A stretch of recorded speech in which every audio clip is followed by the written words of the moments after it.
100కు పైగా దీర్ఘకాలిక సమస్యలకు ఎటువంటి ఆపరేషన్ దుష్ప్రభావాలు లేకుండా హోమియోపతి చికిత్స. Welcome to iDream media. So జనరల్గా క్యాన్సర్ వచ్చాక టెస్టుల ద్వారా తెలుసుకుంటాం, బయాప్సీతోని అది క్యాన్సరా కాదా అని తెలుసుకుంటూ ఉంటాము. సో ఎంత దూరం వెళ్ళింది ఏంటి అనేది పెట్ స్కాన్, ఎంఆర్ఐ ఇలాంటి వాటి ద్వారా తెలుసుకుంటూ ఉంటాం. అయితే ఇప్పుడు క్యాన్సర్ వచ్చాకన్నా ముందే తెలుసుకోవచ్చంట. సో క్వాంటంతో ముందే తెలుసుకోవచ్చు అని చెప్తున్నారు. అదొక కొత్తగా వచ్చిన టెస్ట్ అని చెప్తున్నారు. సో ఏంటి ఆ టెస్ట్, దీని గురించిన వివరాలతో పాటు సో బ్రెయిన్ ట్యూమర్ వస్తే ఒక వ్యాక్సిన్ వచ్చింది, సో ఎలాంటి సర్జరీస్ లేకుండానే దీన్ని తగ్గించవచ్చు, ట్రీట్మెంట్ లేకుండానే అంటున్నారు. సో పూర్తి వివరాలు తెలుసుకుందాం క్యాన్సర్ గురించి. మనతో పాటు ప్రముఖ medical oncologist doctor Deepak Koppaka గారు ఉన్నారు. డాక్టర్ గారు నమస్తే. నమస్తే డాక్టర్ గారు, జనరల్గానే క్యాన్సర్ వస్తే తెలుసుకుంటారు, లక్షణాలు ఉంటాయి అట్లా. క్యాన్సర్ రాకముందే వస్తుందో లేదో అని తెలుసుకోవడానికి ఒక క్వాంటమ్ టెస్ట్ వచ్చింది అని చెప్తున్నారు. అది ఏంటండి అసలు?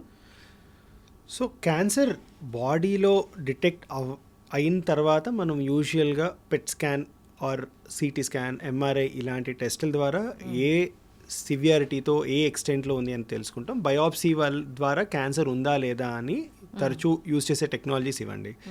ఇవాళ రోజున చాలా కొత్త టెక్నాలజీస్ అందుబాటులో ఉన్నాయన్నమాట. లిక్విడ్ బయాప్సీ అని చెప్పి బ్లడ్కి సంబంధించిన బ్లడ్లో క్యాన్సర్కి సంబంధించిన కొన్ని ఆనవాళ్ళు సర్క్యులేట్ అవుతూ ఉంటాయి అన్నమాట. సో ఇవాళ రోజున బ్లడ్లో ఆ క్యాన్సర్ ఆనవాళ్ళని డిటెక్ట్ చేసి క్యాన్సర్ బాడీలో ఉందా లేదా అని తెలుసుకునే టెక్నాలజీస్ ఉన్నాయి. అలాగే ఇప్పుడు మీరు చెప్తున్న క్వాంటమ్ బయోసైన్సెస్ అని బెంగళూరు బేస్డ్ ఒక స్టార్టప్ ఉందన్నమాట. సో వాళ్ళు ఏం చేస్తారంటే క్వాంటమ్ టెక్నాలజీ యూజ్ చేసి, క్వాంటమ్ డాట్ సెన్సర్స్ యూజ్ చేసి వాళ్ళు ఈ క్యాన్సర్కి నార్మల్ సెల్స్కి ఉన్న డిఫరెన్స్ని వాళ్ళు టెస్ట్ చేయడానికి ట్రై చేస్తున్నారు అనమాట. సో ఇది ఇంకా రీసెర్చ్ దశలోనే ఉంది. వాళ్ళకి ప్రూఫ్ ఆఫ్ కాన్సెప్ట్ స్టడీస్ కొన్ని చేస్తున్నారు. బట్ ఇది యాక్చువల్గా మనకి అందుబాటులోకి రావడానికి, దీని ద్వారా క్యాన్సర్ని ముందు డిటెక్ట్ చేయడానికి ఇంకా చాలా టైం పడుతుందండి. సో ఇవన్నీ ఎలా హెల్ప్ అవుతాయంటే వీటిని స్క్రీనింగ్ టెక్నిక్స్ అంటాం అనమాట. సో ఒక స్క్రీనింగ్ టెక్నిక్కి చాలా సెన్సిటివిటీ, స్పెసిఫిసిటీ అని కొన్ని పారామీటర్స్ అవి మీట్ అయ్యి ఫాల్స్ పాజిటివ్స్, ఫాల్స్ నెగిటివ్స్ ఎక్కువగా లేకుండా ఉండే టెక్నాలజీనే మనం రెగ్యులర్ ప్రాక్టీస్లో యూజ్ చేయడం జరుగుతుందన్నమాట. లైక్ ఇప్పుడు బ్రెస్ట్ క్యాన్సర్ అయింది అనుకోండి, దాంట్లో మ్యామోగ్రామ్ అని యూజ్ చేస్తాం అనమాట. దానికి చాలా హై స్పెసిఫిసిటీ ఉంటుంది. అలాగే గర్భసంచి ముఖద్వారం ఆర్ సర్వైకల్ క్యాన్సర్కి మనం Pap smear, HPV DNA analysis అని టెస్టులు చేసి ఇవి క్యాన్సర్ ఉన్నాయా లేదా ఈ ఆర్గన్స్లో అన్నది మనం గుర్తిస్తాం అనమాట. సో ఆ టెక్నాలజీ యూజ్ చేయడానికి చాలా క్లినికల్ ట్రయల్స్ అయ్యి, ఎపిడెమియాలజికల్ స్టడీస్ అయ్యి, అవి ఎంత సెన్సిటివ్గా ఉన్నాయి, ఎంత స్పెసిఫిక్గా ఉన్నాయి అని తెలుసుకున్న తర్వాతే అందుబాటులోకి వస్తాయి అనమాట. సో సిమిలర్గా ఈ క్వాంటమ్ టెక్నాలజీ ఏదైతే వాళ్ళు చెప్తున్నారో ప్రస్తుతానికి అది ఇంకా రీసెర్చ్ దశలోనే ఉంది. అది వ్యాలిడేట్ అయ్యి మన నార్మల్ పబ్లిక్కి అవైలబుల్ అవ్వడానికి ఇంకా చాలా టైం పడుతుంది అనమాట. టెక్నాలజీ కొత్తగా ఉంది, కానీ దీంట్లో ఈ టెస్ట్కి ఉన్న సెన్సిటివిటీ ఎంత, దీనికి ఉండే స్పెసిఫిసిటీ ఎంత, నిజంగా క్యాన్సర్ ఉన్న వాళ్ళలోనే ఇది డిటెక్ట్ చేస్తుందా, క్యాన్సర్ లేకుండా కొన్నిసార్లు బై మిస్టేక్ ఈ టెస్ట్కి ఉన్న ఇన్హెరెంట్ బయాసెస్ ఆర్ ఫ్లాస్ వల్ల వాళ్ళలో కూడా డిటెక్ట్ చేయడం జరుగుతుందా, డిటెక్ట్ చేసిన తర్వాత మనం ముందుకు ఎలా వెళ్ళాలి, ఇలాంటి చాలా ఇన్ఫర్మేషన్ రావాల్సి ఉందండి ఇంకా. సో టెక్నాలజీ ఉంది, కానీ ఈ టెక్నాలజీ ఎంతవరకు మనకి ప్రాక్టీస్కి వైబుల్ అవుతుంది, ఈ టెక్నాలజీకి ఎంత కరెక్ట్ ఆన్సర్ ఇచ్చే ఇది వ్యాలిడిటీ ఉంది అనేది ఇంకా మనం టెస్ట్లోనే ఉన్నాం అనమాట. ఇప్పుడు జనరల్గా ఈ టెస్ట్తో కాకుండా బ్లడ్ టెస్ట్తో కూడా క్యాన్సర్ వస్తో రాదో తెలుసుకోవచ్చా? సో అలాంటి టెస్ట్లు ఆల్రెడీ అందుబాటులో ఉన్నాయండి. ఇప్పుడు యూకేలో చాలా ట్రయల్స్ జరిగాయి అనమాట. ఒక సింపుల్ ఎగ్జాంపుల్ చెప్తాను. యూకేలో ఒక స్టడీ చేశారు. ఒక స్పూటం ద్వారా, ఉమ్ము ద్వారా వాళ్ళు పాలిజెనిక్ రిస్క్ స్కోర్ అని చెప్పేసి ఒక రిస్క్ స్కోర్ క్యాలిక్యులేట్ చేసి ప్రాస్టేట్ క్యాన్సర్ వస్తుందా రాదా అన్న స్టడీ చేశారనమాట. అది న్యూ ఇంగ్లాండ్ జర్నల్ ఆఫ్ మెడిసిన్లో కూడా పబ్లిష్ అయింది. దాంట్లో ఏం చేశారంటే నార్మల్ పబ్లిక్లో ఈ స్పూటం అనాలిసిస్ చేసి పాలిజెనిక్ రిస్క్ స్కోర్ హై ఉన్న వాళ్ళలో ఎంఆర్ఐ తీసి, ఎంఆర్ఐ ఆర్ రెగ్యులర్గా మనం యూస్ చేసే పిఎస్ఐ టెస్ట్ని వాళ్ళు చెక్ చేసి వాళ్ళు చూసింది ఏంటంటే పాలిజెనిక్ హై రిస్క్ స్కోర్ ఉన్న వాళ్ళలో ఎంఆర్ఐలో క్యాన్సర్ లేదు, కానీ బయోప్సీలో క్యాన్సర్ డిటెక్ట్ చేసే టెక్నాలజీ ఆ టెస్ట్ ద్వారా తెలిసిందనమాట. అంటే సింపుల్గా ఒక స్పూటం ఉమ్ములో వాళ్ళు ప్రాస్టేట్ గ్రంథిలో క్యాన్సర్ ఉందా లేదా అది ఇంకా ఎంఆర్ఐలో కనిపించిన దశలోనే గుర్తించడం జరిగిందనమాట. సో అలా మనకి బ్లడ్లో కూడా బాడీలో చాలా క్యాన్సర్స్ ఇవాళ రోజున క్యాన్సర్ పెరిగిన తర్వాత అది బ్లడ్ డ్రా చేసుకుంటుంది దాని గ్రోత్కి, దాని ఎగ్జిస్టెన్స్కి. ఆ టైంలో కొన్ని క్యాన్సర్ సంబంధించిన డిఎన్ఏ, క్యాన్సర్ సంబంధించిన కొన్ని కణాలు సర్క్యులేషన్లోకి వెళ్తాయి అన్నమాట. సో ఆ సర్క్యులేషన్లో ఉన్న ఆ సెల్స్ని డిటెక్ట్ చేసి దాని ద్వారా బాడీలో క్యాన్సర్ ఏర్పడిందా అన్నది ఇవాళ రోజున యాక్టివ్ రీసెర్చ్ డొమైన్లో ఉంది. అవి కూడా ఇంకా అందుబాటులో లేవండి, ఇంకా ఇవి స్టడీ రూపంలోనే ఉన్నాయన్నమాట. ఇవి ఇంకా వ్యాలిడేట్ అయ్యి మార్కెట్లోకి వచ్చి మన పేషెంట్స్ జనరల్ పబ్లిక్ అవైలబిలిటీ రావడానికి ఇంకొక 5 to 10 years పట్టే అవకాశాలు ఉన్నాయన్నమాట. బట్ అగైన్ ఈ ప్రతి టెస్ట్కి కొన్ని ఫాల్స్ పాజిటివ్స్ ఉంటాయి. ఎందుకు పాజిటివ్ వస్తుందంటే బాడీలో మనకి వైట్ సెల్స్ ఆర్ బాడీలో ఇమ్యూనిటీకి సంబంధించిన కొన్ని సెల్స్ రెగ్యులర్గా దాంట్లో డిఎన్ఏ చేంజెస్ జరుగుతూ ఉంటాయి అనమాట. ఆ డిఎన్ఏ చేంజెస్ కూడా బ్లడ్ సర్క్యులేషన్లో రావటం, దీన్ని చిప్స్ అంటాం అనమాట. క్లోనల్ హెమటోపాయిసిస్ ఆఫ్ ఇండిటర్మినేట్ సిగ్నిఫికెన్స్ అంటాం అనమాట. ఇలాంటి చిప్స్కి సంబంధించిన కొన్ని ఫాల్స్ డిఎన్ఏస్ వచ్చి అవి కూడా క్యాన్సర్ లాగా మనకి మిమిక్ అవుతాయి అనమాట. సో వీటిని నార్మల్ క్యాన్సర్ని ఇంకెలా డిఫరెన్షియేట్ చేయాలి అన్నది కూడా ఇంకా రీసెర్చ్ దశలోనే ఉంది. సో ఇవన్నీ అహెడ్ ఆఫ్ టైం ఉన్నాయి. ఇవాళ రోజున ఇవి ఉన్నాయి అని చెప్పి మనకు తెలియటం ఇంపార్టెంట్, కానీ ఇవి క్యాన్సర్ని ముందే డిటెక్ట్ చేస్తాయని ఇంకా ఫుల్ ప్రూఫ్ ఎవిడెన్స్ రాలేదు మనకి. క్యాన్సర్ ముందు డిటెక్ట్ చేయడానికి మనం జనరల్గా చేయాల్సిన టెస్టులు కొన్ని ఉన్నాయండి. అంటే ఇప్పుడు బ్రెస్ట్ క్యాన్సర్ ప్రపంచవ్యాప్తంగా, భారతదేశంలో కూడా మోస్ట్ కామన్ క్యాన్సర్ అనమాట. విమెన్లో ఈ బ్రెస్ట్ క్యాన్సర్కి ఆల్రెడీ మ్యామోగ్రామ్ అనే టెస్ట్ అందుబాటులో ఉంది మనకి. అన్ని డయాగ్నోస్టిక్ సెంటర్స్ పెద్ద పెద్ద డయాగ్నోస్టిక్ చైన్స్లో ఆల్రెడీ అందుబాటులో ఉన్నాయి అనమాట. సో 40 years పైబడిన వాళ్ళు ఖచ్చితంగా మ్యామోగ్రామ్ చేయించుకుంటే బ్రెస్ట్లో క్యాన్సర్ ఏర్పడే ముందు ఆల్మోస్ట్ 4 years or 5 years ముందే మనం డిటెక్ట్ చేయొచ్చు అనమాట. సో ఆల్రెడీ అందుబాటులో ఉన్నాయి. అలాగే సర్వైకల్ క్యాన్సర్ ఇంతకుముందు భారతదేశంలో 2013-15 సంవత్సరం ముందు వరకు భారతదేశంలో కామనెస్ట్ క్యాన్సర్ విమెన్లో ఏంటి అంటే సర్వైకల్ క్యాన్సర్ ఆర్ గర్భసంచి ముఖద్వారపు క్యాన్సర్. దానికి కూడా ఆల్రెడీ స్క్రీనింగ్ అందుబాటులో ఉందన్నమాట. ప్యాప్స్మియర్ అంటాం, హెచ్పివి డిఎన్ఏ అనాలిసిస్ అంటాం, ఇవి ఆల్రెడీ అందుబాటులో ఉన్నాయి. దీంట్లో కూడా ఏంటంటే క్యాన్సర్ ఏర్పడే ఆల్మోస్ట్ 5 to 8 years ముందే మనకి డిటెక్ట్ చేసే అవకాశాలు ఉన్నాయి అన్నమాట. అలా లంగ్ క్యాన్సర్ ఎవరికైతే పేషెంట్స్కి స్మోకింగ్ హిస్టరీ చాలా ఎక్కువగా ఉంటుందో, రోజుకి ఒక ప్యాకెట్ సిగరెట్ 20 years పై తాగిన వాళ్ళని, వాళ్ళు 50 years పైబడిన వాళ్ళకి లో డోస్ సిటీ స్కాన్ చేసి కూడా లంగ్ క్యాన్సర్ని మనం తొందరగా గుర్తించవచ్చు. దీనివల్ల lung cancer related death or మార్టాలిటీని ఆల్మోస్ట్ 20% తగ్గించవచ్చు అనమాట. అలా పెద్దపేక క్యాన్సర్ కూడా ఉన్నాయి, ప్రాస్టేట్ క్యాన్సర్ కూడా ఉన్నాయి అనమాట. సో ఇలా కొన్ని క్యాన్సర్స్ అంటే యాక్చువల్గా కామన్గా ఉండే క్యాన్సర్స్కి ఆల్రెడీ టెస్టులు అందుబాటులో ఉన్నాయి అనమాట.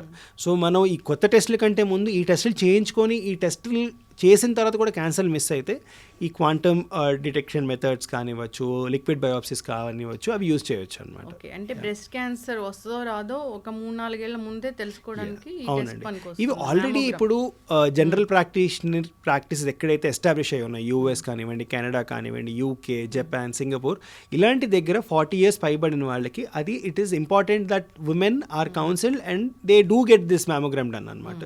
ఇంకా మన దేశంలో టాటా మెమోరియల్ హాస్పిటల్ వీళ్ళు చేసిన స్టడీస్లో మనకి మ్యామోగ్రామ్స్ అందుబాటు లేని పక్షంలో clinical breast examination, cell breast examination, ultrasound అది ఎక్కువగా అందుబాటులో ఉంటుందన్నమాట.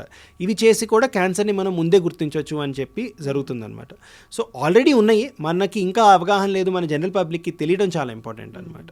ప్యాప్స్మియర్ గర్భాశయ ముఖద్వార క్యాన్సర్ అవును, వస్తుందో రాదో 8 ఏళ్ల ముందే తెలుసుకోవచ్చు. సో గర్భసంచి ముఖద్వారపు క్యాన్సర్ 195 పైబడిన వాళ్ళకి 95% కంటే ఎక్కువ మందికి ఇది హెచ్పివి అని చెప్పి ఒక వైరల్ ఇన్ఫెక్షన్ వల్ల వస్తుందండి. సో ఈ వైరల్ ఇన్ఫెక్షన్ అందరికీ ఉంటుంది, కానీ చాలా మందికి బాడీలో ఇమ్యూనిటీ దీన్ని తొలగించేస్తుంది అనమాట. ఎవరికైతే రిపీటెడ్ ప్రెగ్నెన్సీ ఉంటుందో ఆర్ అన్హైజీనిక్ కండిషన్స్లో ఉంటారో ఆర్ మల్టిపుల్ సెక్స్ పార్ట్నర్స్ ఉంటారో, వీళ్ళని ఏమైపోతుంది అంటే ఆ హెచ్పివి అన్నది ఆ సర్విక్స్లో రీటైన్ అయిపోయి, ఆ సర్విక్స్లో రీటైన్ అయిపోవటం వల్ల ఆ సర్విక్స్లో ఉండే లైనింగ్, ఆ మెంబ్రెయిన్, ఆ పొరని ఎఫెక్ట్ చేసి ఆ కణాలు మెల్లగా క్యాన్సర్ కింద మారుతాయి అన్నమాట. సో ముందు సర్వైకల్ ఇన్సిటు నియోప్లాజం అంటాం అనమాట. వీటిల్లో ఏంటి అంటే ఇంకా ఆ పొర పూర్తిగా క్యాన్సర్ కింద మారకుండా కొన్ని చెడ్డ కణాలు మాత్రమే చేరుతాయి అనమాట. అవి 3 దశల్లో అనమాట, CAN1, CAN2, CAN3. ఈ 3 దశలు అయిన తర్వాత ఆ మెంబ్రెయిన్ని బ్రీచ్ అయినప్పుడు క్యాన్సర్ కింద మారుతుంది అనమాట. సో CAN1లో ఆల్మోస్ట్ 190 మందికి అది రిజాల్వ్ అయిపోతుంది అసలు ఏం చేయకుండా. CAN2, CAN3లో క్యాన్సర్ కింద మారే అవకాశాలు ఎక్కువగా ఉంటాయి అనమాట. సో ఈ ప్యాప్స్మియర్ ద్వారా మనకి ఈ కణాలు ఏ మోతాదులో ఉన్నాయి, క్యాన్సర్ కింద ఉన్నాయా లేదా అనేది తెలుస్తుంది. హెచ్పివి పర్సిస్ట్ అయ్యి ఉందా లేదా, హెచ్పివి డిఎన్ఏ అనాలిసిస్ అంటాం అనమాట. అది 5 ఏళ్ళకి ఒకసారి చేసినా సరిపోతుందండి. ఈ ప్యాప్స్మియర్, హెచ్పివి డిఎన్ఏ అనాలిసిస్ 5 ఏళ్ళకి ఒకసారి చేసినా మనకి ఈ కణాలు క్యాన్సర్ కింద మారే అవకాశాలు ఉన్నాయా లేదా తెలుస్తుంది అనమాట. సో ఆల్రెడీ టెక్నాలజీ అందుబాటులో ఉంది, కానీ జనాలు రెగ్యులర్గా హెల్త్ చెకప్స్కి వెళ్ళినప్పుడు విమెన్ పర్టిక్యులర్గా మ్యామోగ్రామ్ ఒకటి, ఈ ప్యాప్స్మియర్ అన్నది హెచ్పివి డిఎన్ఏ అనాలిసిస్తో చేయించుకుంటాం మంచిది. డాక్టర్ గారు చాలా చక్కగా చెప్పారు. అయితే లంగ్ క్యాన్సర్ని కూడా ముందుగానే డిటెక్ట్ చేయొచ్చు. సో లంగ్ క్యాన్సర్ అన్నది ఇవాళ రోజున ప్రపంచంలో 100లో 2/3 లంగ్ క్యాన్సర్స్ అనేది స్మోకర్స్లోనే వస్తాయండి. ఈ స్మోకింగ్ హిస్టరీ హెవీగా ఉన్న వాళ్ళల్లో మనకి లో డోస్ సిటీ స్కాన్ వాడుతూ మనం లంగ్ క్యాన్సర్ని డిటెక్ట్ చేసే అవకాశం ఉన్నాయి. కానీ అందరికి కాదండి, స్మోకింగ్ హెవీగా చేసేవాళ్ళకి, అంటే రోజుకి ఒక ప్యాకెట్ ఆఫ్ సిగరెట్ తాగుతూ అది 20 years పై కంటిన్యూస్గా తాగుతున్న వాళ్ళలో, వాళ్ళు 50 years ఏజ్ గ్రూప్లో కనుక ఉంటే, 50 or 55 years పైబడిన వాళ్ళకి ఇలా యాన్యువల్ లోడో సిటీ స్కాన్ యూజ్ చేసి మనం క్యాన్సర్ని గుర్తించే అవకాశాలు ఉన్నాయన్నమాట. వస్తుందో రాదో వస్తుందో రాదో. ఏ క్యాన్సర్ ఏర్పడాలన్నా బాడీలో ఒక చిన్న కంతి రూపంలో మొదలవుతుందండి. సో ఈ లోడో సిటీ స్కాన్ చేయడం వల్ల ఊపిరితిత్తుల్లో అలాంటి కంతులు ఏమైనా ఉన్నాయా లేదా అన్నది తెలుసుకునే అవకాశాలు ఉన్నాయి. ఆ కంతి ఎలా ఉంది, దాని సైజ్ ఎంత, అది ఏ డైరెక్షన్లో పెరుగుతుంది, అది సాలిడ్గా ఉందా, సెమీ సాలిడ్గా ఉందా అన్నది సిటీ స్కాన్ ద్వారా తెలుస్తుంది అనమాట.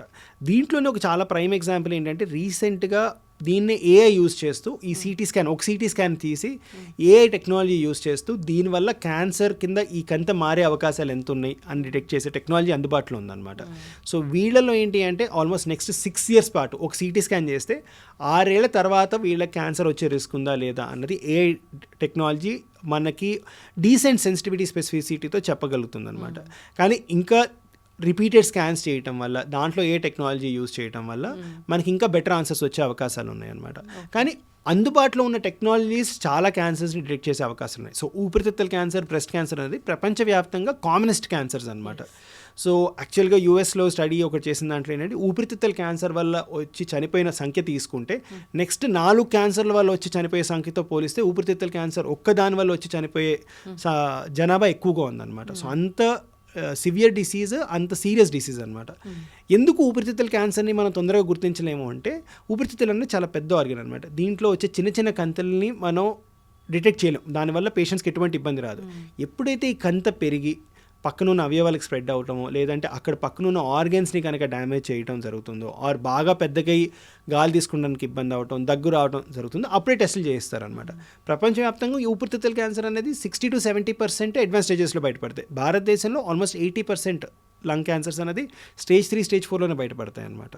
సో అలాంటి పేషెంట్స్లో ప్రాబబ్లీ ఈ ఏఐ ఆర్ లిక్విడ్ బయోప్సీస్ కానివ్వండి, క్వాంటమ్ టెక్నాలజీస్ కానీ హెల్ప్ అయ్యే అవకాశాలు ఉన్నాయన్నమాట. ఓకే డాక్టర్ గారు, ఇంకా జనరల్గా ఈ లంగ్ క్యాన్సర్ ఒకటి మనం తొందరగా గుర్తించలేము అంటారు. ఇంకా ఏ ఏ క్యాన్సర్స్ని మనం త్వరగా గుర్తించలేము అంటే తయారైంది, ట్యూమర్ ఉంది, అయినా మనకి లక్షణాలు కనపడలేదు అని ఏ ఉంటాయి అసలు? సో యాక్చువల్లీ చాలా క్యాన్సర్స్ మనకి అడ్వాన్స్ స్టేజెస్లోనే బయటపడతాయండి. సో క్యాన్సర్ అంటే ఏంటి అంటే, క్యాన్సర్ అంటే బాడీలో కొన్ని కణితులు లిమిట్ దాటి పెరగటం, అవి వేరే అవయవాలకు పాగటాన్ని మనం క్యాన్సర్ అంటాం అనమాట.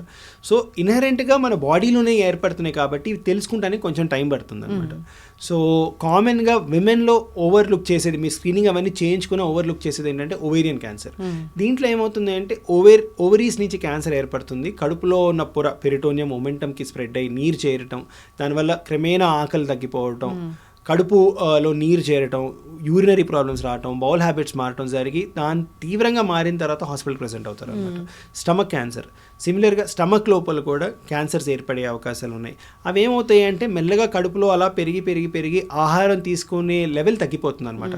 సడన్గా ఆకలి తగ్గిపోవటం, కొంచెం తిన్న కడుపు నిండినట్టు అయిపోవటం, తిన్న తర్వాత వామిటింగ్స్ అవటం, ఇలాంటి ప్రెజెంటేషన్స్తో పేషెంట్స్ ఎప్పుడైతే మా దగ్గరికి వస్తారో అప్పటికే రోగం చాలా తీవ్రంగా మారే అవకాశాలు ఉన్నాయన్నమాట. సో చాలా క్యాన్సర్స్ ఇలాగే ప్రజెంట్ అవుతాయి అన్నమాట. అందుకనే మేము పేషెంట్స్ చెప్పేది ఏంటంటే, మీరు ఎటువంటి యాక్టివ్ ఇంటర్వెన్షన్ లేకుండా, మీరు ఏమీ చేయకపోయినా బరువు తగ్గుతున్నా, కొంచెం తిన్నా కడుపు నిండిపోయినట్టు అవుతున్నా, లేదంటే బౌల్ హ్యాబిట్స్ ఏ చేంజ్ లేకుండా, డైట్లో ఏం ఫిజికల్ యాక్టివిటీ చేంజెస్ లేకుండా బౌల్ హ్యాబిట్స్ మారిన, అంటే విరోచనాలు ఎక్కువైపోవటం, అలా కొన్ని రోజులు మరి కాన్స్టిపేషన్ ఎక్కువ అవటం, ఆర్ స్టూల్లో కన్సిస్టెన్సీ మారటం, దాంట్లో బ్లడ్ రావటం, ఇలాంటి ఇబ్బందులు ఉంటే నెగ్లెక్ట్ చేయకుండా ముందు డాక్టర్ని సంప్రదించాల్సిన అవసరం చాలా ఉందన్నమాట. ఇవి నెగ్లెక్ట్ చేసే కొద్దీ బాడీలో ఇవి పెరిగి బాడీ మనకి ఇస్తున్న సైన్స్ని మనం ఓవర్లుక్ చేయటం వల్ల ఇవి తీవ్రంగా మారే అవకాశాలు చాలా ఉన్నాయి అన్నమాట. ఇప్పుడు జనరల్గా క్యాన్సర్ ఏ అవయవానికి వచ్చినా కానీ ఒక లక్షణం ఉంటుంది, గుర్తుపట్టవచ్చు అంటే ఒక్కొక్క ఆర్గాన్కి సంబంధించిన ఇబ్బంది అలా ఉంటుందండి. ఇప్పుడు నోట్లో చాలా రోజులు 2-3 వారాలు పైబడి అల్సర్ ఉండదు, హీల్ అవ్వకుండా అది మెల్లగా గట్టిగా అయిపోయి నోరు తెరవడానికి ఇబ్బంది అవ్వటం ఖచ్చితంగా డాక్టర్ని సంప్రదించాల్సిన ఒక ఇండికేషన్ అనమాట. సిమిలర్గా సడన్గా వాయిస్ మారింది, ఏం చేంజ్ లేకుండా, జలుబు దగ్గు లేకుండా వాయిస్ మారింది, ఇది కూడా వెళ్ళి డాక్టర్ని సంప్రదించాల్సిన అవసరం. వాయిస్ మారితే కూడా సడన్గా ఏమీ లేకుండా, జలుబు దగ్గు ఏమీ లేకుండా సడన్గా హోర్స్నెస్ ఆఫ్ వాయిస్ అంటాం అనమాట.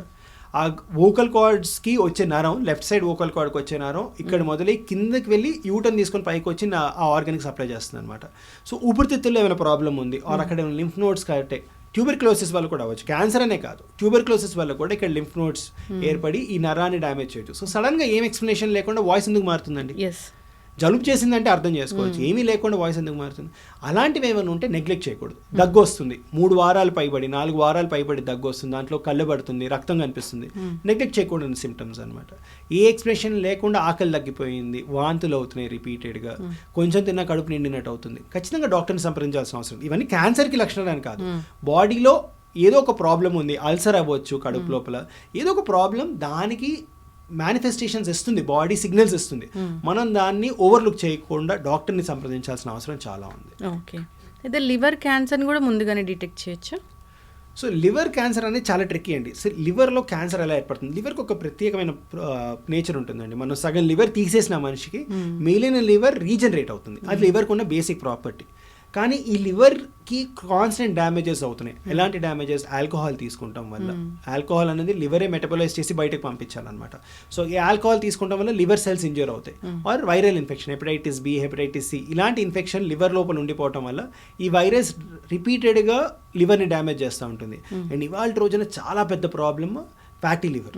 ఎవరైతే ఒబీస్గా ఉంటారో ఆర్ మెటబాలిక్ డిజార్డర్స్ ఉంటాయో వాళ్ళలో లివర్ లోపల ఫ్యాట్ డిపాజిట్ అవటం వల్ల ఈ ఫ్యాట్ కూడా రిపీటెడ్గా లివర్ సెల్స్ని ఇంజూర్ చేస్తూ ఉంటాయి. ఐటీ పీపుల్లో 80% ఆఫ్ ద ఐటీ పీపుల్ ఈ ఫ్యాటీ లివర్తో ఇబ్బంది పడుతున్నారు. ఎగ్జాక్ట్లీ. సో వీళ్ళలో ఏమైపోతుందంటే లివర్కి ఇన్హెరెంట్గా దాన్ని రిపేర్ చేసుకొని రీజనరేట్ అయ్యే కెపాసిటీ ఉంటుంది. కానీ ఇలా క్రానిక్గా రిపీటెడ్గా లివర్కి ఇంజురీ అవ్వటం వల్ల ఈ రిపేర్ మెకానిజమ్స్, ఈ రీజనరేషన్ మెకానిజం అబ్నార్మల్ కింద మారి క్యాన్సర్ కింద మారుతాయి అనమాట. ఒక రోజులో కావండి ఇవి రిపీటెడ్ ఇన్సల్ట్స్ అవ్వటం వల్ల ఈ లివర్ మెల్లగా సిరోటిక్ కింద మారిపోతుంది అనమాట. లివర్ డ్యామేజ్ని సిరోసిస్ అంటాం అనమాట. ఆ సిరోసిస్ రావటం వల్ల ఏమిటి, ఒకవైపు ఏమో డ్యామేజ్ అవుతూ ఉంటుంది, ఒకవైపు ఏమో లివర్ రీజనరేట్ అవుదానికి ట్రై చేస్తూ ఉంటుంది. ఈ డ్యామేజ్ రిపేర్ రీజనరేషన్ ప్రాసెస్లో ఎక్కడో మిస్ఫైర్ అయిపోయి కణాలు చెడ్డ కణాల కింద మారి క్యాన్సర్ కింద ఏర్పడతాయి అన్నమాట. సో చాలామంది సిరోసిస్ని నెగ్లెక్ట్ చేస్తారు, క్యాన్సర్ వరకు రారు, అసలు సిరోసిస్ని నెగ్లెక్ట్ చేస్తారు. ఆ సిరోసిస్ క్రమేణా అలా డ్యామేజ్ చేసి క్యాన్సర్ కింద మారుతుంది అనమాట. ఇది ఒక రోజులో అయ్యేది కాదు, ఇది చాలా రోజుల పాటు జరిగిన డ్యామేజ్ వల్ల లివర్లో క్యాన్సర్ ఏర్పడుతుంది అనమాట. అది ఏర్పడిన తర్వాత ఏమైపోతుంది, ఒకవైపు లివర్ సిరోసిస్ వల్ల డ్యామేజ్ అవుతుంది, ఇంకొకటి క్యాన్సర్ ఏర్పడటం వల్ల ఉన్న లివర్ లోపల ఉన్న కొన్ని మంచి కణాలు కూడా క్యాన్సర్ కింద మారిపోవటం వల్ల చాలా ఫాస్ట్గా డిటీరియేట్ అవుతారు అనమాట. సో లివర్లో క్యాన్సర్ ఏర్పడి పేషెంట్ ప్రెజెంట్ అయ్యేటప్పటికల్లా చాలా లేట్ స్టేజ్లోనే మనకు తెలుస్తుంది. తొందరగా ఎలా తెలుసుకోవాలంటే రెగ్యులర్గా హెల్త్ స్క్రీనింగ్ చేస్తున్నప్పుడు ఫ్యాటీ లివర్ కానివ్వండి, ఇవాళ రోజున ఫ్యాటీ లివర్కి ఇండికేషన్ లేదు కానీ హెపటైటిస్ బి, హెపటైటిస్ సి పేషెంట్స్కి రెగ్యులర్గా అట్లీస్ట్ 3 to 6 month ఇంటర్వెల్లో అల్ట్రాసౌండ్ చేయించుకొని లివర్లో ఎలాంటి మార్పులు వస్తున్నాయి, సిరోసిస్ ఎలా వర్సన్ అవుతుంది, సిరోసిస్లో నాడ్యూల్స్ ఎలా మారుతున్నాయి అనేది రెగ్యులర్గా చెక్ చేసుకుంటాం. ఆల్రెడీ రికమెండేషన్లో ఉందన్నమాట. కానీ నాష్ ఆర్ ఎవరైతే steato hepatitis, non alcoholic steato hepatitis అంటే ఫ్యాటీ లివర్ వల్ల వచ్చే లివర్ డ్యామేజ్ వాళ్ళకి ఇంకా గైడ్లైన్స్ లేవు, రీసెర్చ్ వెళ్తుంది ఆ డైరెక్షన్లో. వీళ్ళకి కూడా ఎలా స్క్రీన్ చేస్తే మనం క్యాన్సర్ ఏర్పడకుండా లివర్ని కాపాడుకోగలటం అనేది తెలుస్తుంది అనమాట. వీటన్నిటికంటే ముందు అట్లీస్ట్ ఆల్కహాల్ ఇంకా ఫ్యాటీ లివర్ ఇవి మనం అవాయిడ్ చేసి వీటికి దూరంగా ఉంటే మనం లివర్ని కాపాడుకునే వాళ్ళం అవుతాం అనమాట. ఇప్పుడు బ్రెయిన్ ట్యూమర్కి వ్యాక్సిన్ వచ్చింది అని చెప్తున్నారు, అది ఏంటి డాక్టర్ గారు? సో వ్యాక్సిన్స్ అన్నవి క్యాన్సర్లో చాలా రోజుల నుంచి ఆల్రెడీ ఉన్నాయండి. సింపుల్ ఎగ్జాంపుల్ గర్భసంచి ముఖద్వారపు క్యాన్సర్, లివర్ క్యాన్సర్ ఇందాక మనం మాట్లాడుకున్నట్టు ఇవి 2 వైరస్ వల్ల వచ్చే క్యాన్సర్స్ అనమాట. వీటిలో ఆల్రెడీ వ్యాక్సిన్స్ అందుబాటులో ఉన్నాయి. ఇవాళ రోజున Indian government 2 years back bill కూడా పాస్ చేసింది, ఈ వ్యాక్సిన్ మనకి ఇండియన్ ఇమ్యూనైజేషన్ ప్రోగ్రాంలో ఇంకాపరేట్ చేయాలని. ఈ వ్యాక్సిన్స్ వాడటం వల్ల బాడీలో వైరస్ ఎఫెక్ట్ రాకుండా, దానివల్ల క్యాన్సర్ ఏర్పడకుండా ఆల్రెడీ వ్యాక్సిన్స్ అందుబాటులో ఉన్నాయి. ఇదే టెక్నాలజీని యూస్ చేస్తూ బాడీలో ఆల్రెడీ ఏర్పడిన క్యాన్సర్స్ని వ్యాక్సిన్స్ ద్వారా తొలగించవచ్చా అన్న రీసెర్చ్ యాక్టివ్గా జరుగుతుందండి. చాలా క్యాన్సర్స్లో ఇవి ఆల్రెడీ ప్రాస్టేట్ క్యాన్సర్లో కావచ్చు, లంగ్ క్యాన్సర్లో కావచ్చు ఇవి వాడటం జరిగింది. ఇవి చాలా సందర్భాల్లో phase 3 క్లినికల్ ట్రయల్స్కి వచ్చేటప్పటికల్లా ఫెయిల్ అయ్యాయి అనమాట. సో వ్యాక్సిన్స్ వల్ల అంత బెనిఫిట్ లేదు అని చెప్పి చాలా క్యాన్సర్స్లో ఆల్రెడీ వాళ్ళు ఎస్టాబ్లిష్ చేశారనమాట. కానీ కొన్ని రకాల క్యాన్సర్స్లో లైక్ బ్లాడర్ క్యాన్సర్ ఇంకా మెలనోమాలో ఈ వ్యాక్సిన్స్ని కొంచెం జెనెటిక్గా మాడిఫై చేసి బయో ఇంజనీరింగ్ టెక్నాలజీ ద్వారా ఈ వ్యాక్సిన్స్ని మాడిఫై చేసి యూజ్ చేయటం వల్ల ఈ క్యాన్సర్స్ తగ్గాయి. సో స్కిన్ లీజన్స్, మెలనోమా అని ఒక స్కిన్ క్యాన్సర్లో స్కిన్ లీజన్ లోపల ఈ వైరల్ వ్యాక్సిన్స్ని ఇంజెక్ట్ చేయటం వల్ల క్యాన్సర్స్ తగ్గటం ఆల్రెడీ చూపించారు. బ్లాడర్ క్యాన్సర్లో కూడా ఇంకా అడ్వాన్స్ స్టేజెస్లో లేకుండా బ్లాడర్లో నాన్ మజిల్ ఇన్వేసివ్ స్టేజ్లో ఉన్నప్పుడు ఈ వ్యాక్సిన్స్ యూజ్ చేయడం వల్ల క్యాన్సర్ తగ్గుతుంది అని చెప్పి ఆల్రెడీ ఎస్టాబ్లిష్ అయ్యారు అనమాట. కానీ బ్రెయిన్ ట్యూమర్లో ఇది ఇంకా ర్యాట్ ఎక్స్పెరిమెంట్స్లోనే ఉందండి. వీళ్ళు ఏం చేశారంటే mRNA వ్యాక్సిన్ యూజ్ చేస్తూ ఈ బ్రెయిన్ ట్యూమర్లో మౌస్లో గ్లయోబ్లాస్టోమా ని ఇండ్యూస్ చేసి ఈ వ్యాక్సిన్ ఇంజెక్ట్ చేసి దాన్ని తగ్గించడం జరిగిందనమాట. సో అది చూసిన తర్వాత హ్యూమన్ ట్రయల్స్లో దాన్ని ఆల్రెడీ ఇంట్రడ్యూస్ చేస్తున్నారు. సిమిలర్గా రష్యాలో కూడా వ్యాక్సిన్స్ యూజ్ చేస్తున్నారని చెప్పారనమాట. సో రష్యన్ వ్యాక్సిన్స్ ఏంటి అంటే ట్యూమర్కి సంబంధించిన కొన్ని యాంటీజెన్స్ని వాళ్ళు ఆర్టిఫిషియల్ ఇంటెలిజెన్స్ ద్వారా ఐడెంటిఫై చేసి దానికి సంబంధించిన టైట్రేటెడ్ mRNA వ్యాక్సిన్స్ యూజ్ చేసి దీనివల్ల క్యాన్సర్ తగ్గుతుంది అన్న ఒక హైపోథసిస్ని వాళ్ళు మళ్ళీ ర్యాట్ ఎక్స్పెరిమెంట్స్, ఈ ప్రీ క్లినికల్ ఎక్స్పెరిమెంట్స్ అంటాం అనమాట, వాటిలో స్టడీ చేశారు. ఇప్పుడు హ్యూమన్ ఎక్స్పెరిమెంట్స్కి వచ్చాయండి. వీటి సక్సెస్ రేట్ ఎలా ఉంటుంది అనేది మనకి హ్యూమన్ క్లినికల్ ట్రయల్స్ అయిన తర్వాత తెలుస్తుంది. ఇవి అందుబాటులో ఉన్నాయా అంటే లేవు. ఎలా అందుబాటులో ఉంటాయంటే క్లినికల్ ట్రయల్లో మీరు పార్టిసిపేట్ చేస్తే ఆ క్లినికల్ ట్రయల్ ద్వారా మనకి ఈ మందులు అందుబాటులో ఉన్నాయి తప్ప రెగ్యులర్ యూస్కి ఇంకా ఇవి లేవండి. ఓకే, అయితే క్యాన్సర్ వచ్చింది అని తెలిసినప్పుడు వాళ్ళకి ట్రీట్మెంట్ అంటే మందులతోనా, సర్జరీతోనా, ఇంకా రేడియేషన్తోనా, ఎలా డాక్టర్ గారు? సో ఇది ఎలా ఉంటుందంటే ఒక్కొక్క ఆర్గన్కి ఒక్కొక్క ట్రీట్మెంట్ చేస్తామండి. సో అది దేని బట్టి ఉంటుంది అంటే లోకల్గా ట్యూమర్ తిరిగి వస్తుందా, లేదంటే వేరే అవయవాల్లో తిరిగి వస్తుందా, ఆ ఆర్గన్ని మనం తీసేయటం వల్ల ఫంక్షనాలిటీ, మనిషి క్యాన్సర్ని జయించిన తర్వాత తను రెగ్యులర్ పని చేసుకోగలుగుతాడా లేదా అన్న చాలా ఫ్యాక్టర్స్ని కన్సిడర్ చేసుకొని మనం ట్రీట్మెంట్ ఇవ్వడం జరుగుతుంది అనమాట. సో చాలా క్యాన్సర్స్ ఏంటంటే లోకల్గా చాలా తీవ్రంగా ఉండటం వల్ల వాళ్ళు సర్జరీ అన్న ఆప్షన్ ప్రిఫర్ చేస్తాం అనమాట. కొంతమందికి ఏమైపోతుందంటే ఇప్పుడు థ్రోట్లో వచ్చే క్యాన్సర్ సర్జరీ చేయాలంటే పేషెంట్కి ఈ ఆర్గన్ తీసేయాలి, దానివల్ల మాట రావడానికి ఉండదు, పేషెంట్ ఆహారం తీసుకోవడానికి కష్టం అవుతుంది. సో వీటిలో ఆర్గన్ ప్రిజర్వేషన్ స్ట్రాటజీస్ యూజ్ చేయటం, వీళ్ళలో రేడియేషన్ యూజ్ చేయడం చాలా కామన్గా చేస్తాం అనమాట. లైక్ సర్విక్స్, గర్భసంచి ముఖద్వారపు క్యాన్సర్ కానివ్వండి, వీటిల్లో ఆర్గన్ ప్రిజర్వ్ చేయడం కోసం మనం రేడియేషన్ అనే టెక్నాలజీ వాడతాం. సర్జరీ, రేడియేషన్ ఈ రెండు టెక్నిక్స్ ఏంటంటే లోకల్గా ట్యూమర్ని బాగా కంట్రోల్ చేస్తాయి అనమాట. కానీ ట్యూమర్కి ఉన్న ఇంకొక లక్షణం ఏంటంటే పాకటం, వేరే అవయవాలకు వెళ్ళే అవకాశాలు ఉంటాయి అనమాట. వాటిని కంట్రోల్ చేయడం కోసం కీమోథెరపీ, టార్గెటెడ్ థెరపీ, ఇమ్యూనోథెరపీ లాంటి ట్రీట్మెంట్స్ యూస్ చేయడం జరుగుతుంది అనమాట. ఇవన్నీ చాలా క్యాన్సర్స్లో కలిపి చేయటం వల్ల మనం ఎక్కువ మందిని వాళ్ళ రోజున క్యూర్ చేసే అవకాశాలు ఉన్నాయన్నమాట. ఓకే, క్యాన్సర్ క్యూర్ అవుతుందా? సో క్యాన్సర్ క్యూర్ అవుతుందా అన్నది చాలా ఇంపార్టెంట్ క్వశ్చన్ అండి. క్యాన్సర్ ఎప్పుడు క్యూర్ అవుతుంది? సో ఒకటి, క్యాన్సర్ ఏ అవయవంలో మొదలైంది. కొన్ని అవయవాల్లో మొదలైన క్యాన్సర్ 4వ దశలో ఉన్న క్యూర్ అయ్యే అవకాశాలు ఉన్నాయి. లైక్ లింఫోమాస్, కొన్ని రకాల టెస్టిక్యులర్ ట్యూమర్స్, ఇలాంటివి అడ్వాన్స్ స్టేజ్లో ఉన్న క్యూర్ అయ్యే అవకాశాలు ఉన్నాయి అన్నమాట. కానీ ఎక్కువ వరకు క్యాన్సర్ని మనం తొందరగా గుర్తిస్తే, ఎర్లీ స్టేజెస్లో గుర్తిస్తే క్యూర్ రేట్స్ అన్నవి సిగ్నిఫికెంట్గా పెరుగుతాయి. స్టేజ్ పెరిగే కొద్దీ క్యాన్సర్ బాడీలో ఎంత పాకింది అనే దాన్ని బట్టి క్యూర్ రేట్స్ తగ్గుతూ ఉంటాయి అన్నమాట. కానీ ఇవాళ రోజున టెక్నాలజీ వల్ల అసలు క్యాన్సర్ బాడీలో ఎందుకు ఏర్పడిందో తెలుసుకొని దానికి తగ్గట్టుగా టార్గెటెడ్ థెరపీస్, ఇమ్యూనోథెరపీస్ ఇవ్వటం వల్ల 4వ దశలో క్యాన్సర్ ఉన్న పేషెంట్ లైఫ్ స్పాన్ మనం గణనీయంగా పెంచడానికి వీలవుతుంది అనమాట. సింపుల్ ఎగ్జాంపుల్ ఏంటంటే ఒక రకమైన లంగ్ క్యాన్సర్ ఉంటుంది అనమాట. అవి మ్యూటేషన్ డ్రివెన్ లంగ్ క్యాన్సర్స్ అంటాం. వాళ్ళలో జను మార్పిడి రావటం వల్ల, ఆల్క్ అని ఒక జను మార్పిడి రావటం వల్ల క్యాన్సర్ ఏర్పడుతుంది. వీళ్ళలో జస్ట్ ఒక ట్యాబ్లెట్ యూస్ చేయడం వల్ల పేషెంట్ లైఫ్ స్పాన్ ఆ ట్యాబ్లెట్ మీద ఆల్మోస్ట్ 7-8 years ఉంటుంది. సింపుల్గా మనకి ఒకప్పుడు హైపర్ టెన్షన్కి, డయాబెటీస్కి ఇలాగే మొదలైందనమాట ట్రీట్మెంట్. సో ఒకప్పుడు డయాబెటీస్ వచ్చింది అంటే పేషెంట్ చనిపోతారు అనుకున్నప్పుడు వాళ్ళకి ఇన్సులిన్ అని ఒక మందు అందుబాటులో రావటం, దాని తర్వాత అవి ట్యాబ్లెట్స్ రూపంలో వేరే మందులు రావటం వల్ల వాళ్ళ రోజున diabetic patients life span normal అయిపోయింది. క్యాన్సర్ కూడా రాను వాళ్ళ రోజున టెక్నాలజీస్ కరెక్ట్గా డెవలప్ అవుతుంటే, ఇప్పుడున్న టెక్నాలజీ కన్నా కరెక్ట్ ట్రెజెక్టరీలో వెళ్తే మాత్రం క్యాన్సర్ కూడా ఒక క్రానిక్ డిసీజ్ కింద మారే అవకాశాలు చాలా ఉన్నాయి. అవి అడ్వాన్స్ స్టేజ్లో డయాగ్నోస్ అయితే. అదే ఎర్లీ స్టేజెస్లో డయాగ్నోస్ అయితే చాలా తక్కువ ట్రీట్మెంట్స్తో, అంటే ఒక 3 to 6 months ట్రీట్మెంట్స్తోనే మనం పూర్తిగా క్యూర్ చేసే అవకాశాలు ఉన్నాయి అన్నమాట. ఓకే, ఒకసారి క్యాన్సర్ వచ్చింది, ఒక ఆర్గాన్కి క్యాన్సర్ వచ్చింది, ట్రీట్మెంట్ తీసుకున్నారు, తగ్గిపోయింది, మళ్ళీ వచ్చే అవకాశం ఉంటుందా?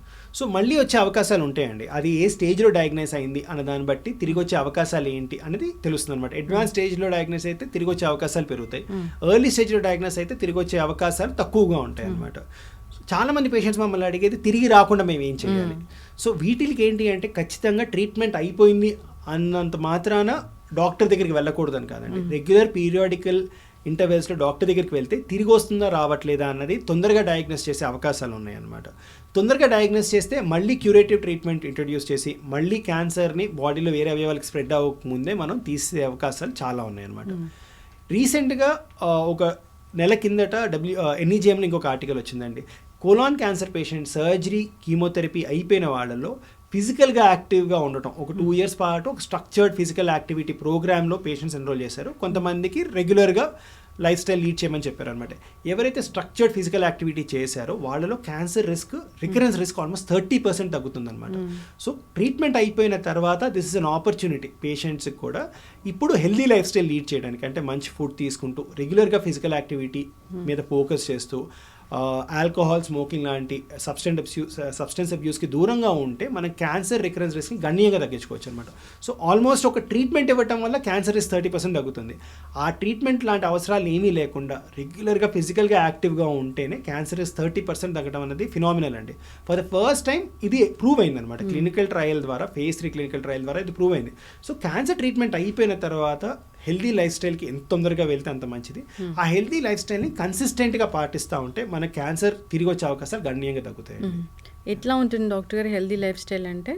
సో హెల్దీ లైఫ్ స్టైల్ అంటే first it starts with diet అండి.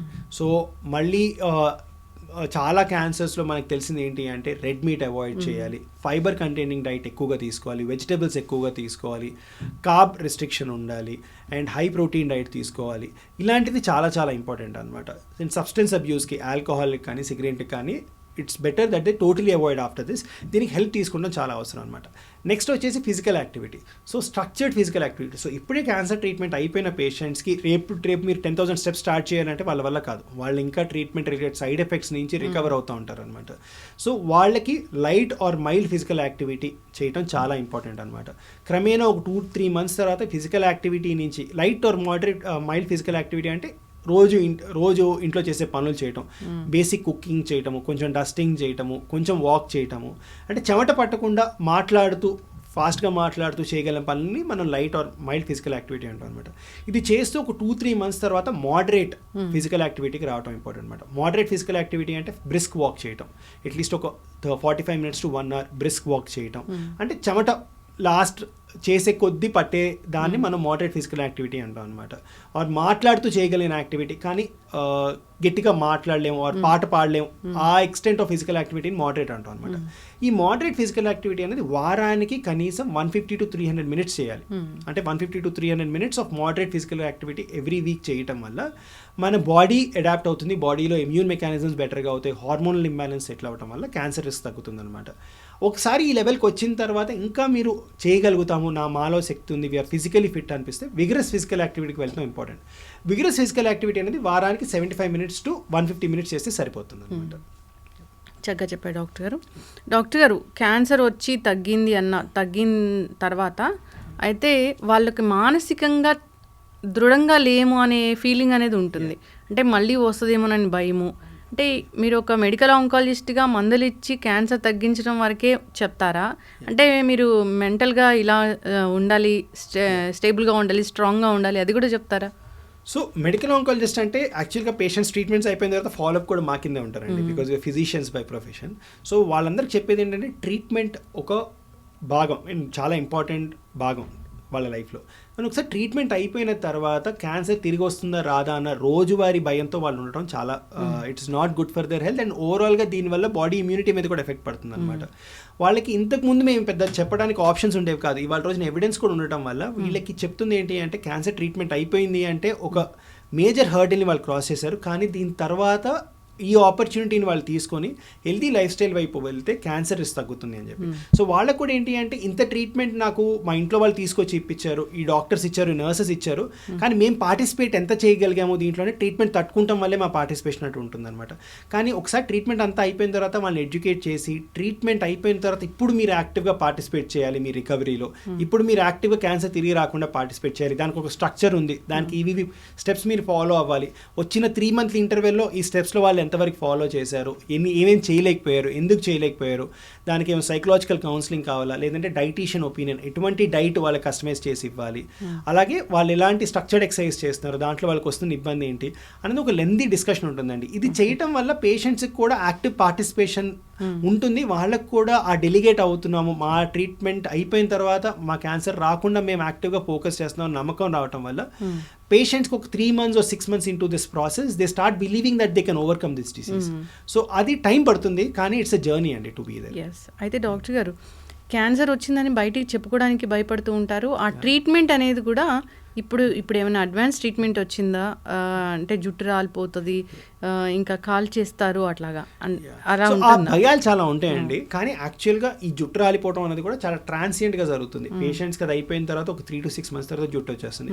కానీ ఇవాళ రోజున కొన్ని రకాల కీమోథెరపీస్కి అసలు జుట్టు రాలట్లేదు. అలాగే టార్గెటెడ్ థెరపీస్, ఇమ్యూనోథెరపీస్కి అసలు జుట్టు రాలటం అనేది జరగదు అనమాట. రేడియేషన్ అనగానే కూడా భయపడతారు, కాల్ చేస్తారా ఏంటి అనేది. రేడియేషన్ అనేది ఇచ్చే అవయవం బట్టండి. అది బ్రెస్ట్కి కానీ గర్భసంచి ముఖద్వారం కానీ వాళ్ళ రోజున అడ్వాన్స్ రేడియేషన్స్ వల్ల చాలా మినిమల్ సైడ్ ఎఫెక్ట్స్ వస్తున్నాయి. అసలు పేషెంట్స్ తెలియని కూడా తెలియదు వాళ్ళకి అంత ట్రీట్మెంట్ ఇస్తున్నారు అని చెప్పేసి. సో టెక్నాలజీ మనకి వాళ్ళ రోజున ఉన్న అడ్వాన్స్ టెక్నాలజీస్ వల్ల ఈ సైడ్ ఎఫెక్ట్స్ కూడా గణనీయంగా తగ్గాయి అనమాట. సో భయపడాల్సిన అవసరం లేదు. సైడ్ ఎఫెక్ట్స్ మేనేజ్మెంట్ బెటర్గా ఉన్నాయి. సైడ్ ఎఫెక్ట్స్ రాకుండా కూడా వాళ్ళ రోజున చాలా ప్రియంటివ్ ట్రీట్మెంట్స్ ఉన్నాయి. ధైర్యంగా ట్రీట్మెంట్ తీసుకొని ట్రీట్మెంట్ అయిపోయిన తర్వాత హెల్దీ లైఫ్ స్టైల్కి వస్తే చాలా ఈజీగా ఉండబోతుందండి. యంగ్స్టర్స్ ఎవరైనా పెళ్లిగా వాళ్ళకి క్యాన్సర్ వచ్చింది అన్నప్పుడు తగ్గిపోయిన తర్వాత వాళ్ళు నార్మల్ లైఫ్ లీడ్ చేయొచ్చు డాక్టర్ గారు? అవునండి. యంగ్స్టర్స్కి చాలా ఇంపార్టెంట్ అండి. Young and adolescent and young అడల్ట్స్కి క్యాన్సర్ ట్రీట్మెంట్స్ చేసే ముందు కొన్ని జాగ్రత్తలు తీసుకున్నాం. లైక్ స్పర్మ్ ప్రిజర్వేషన్, దాని తర్వాత ఓవం ప్రిజర్వేషన్ అని చెప్పేసి ఈ క్రయో ప్రిజర్వేషన్ టెక్నాలజీస్ యూస్ చేసుకుంటూ అవన్నీ ప్రిజర్వ్ చేసిన తర్వాత ట్రీట్మెంట్ అయిపోయిన తర్వాత they are usually back to their normal life. And మేము కొన్ని బ్లడ్ క్యాన్సర్ ట్రీట్ చేసిన పేషెంట్స్ రికవర్ అయిపోయి నార్మల్ అయిపోయి వాళ్ళు డాక్టర్స్ ఎంబీబీఎస్ కోర్స్ పర్సూ చేస్తున్న వాళ్ళు కూడా చాలామంది ఉన్నారనమాట.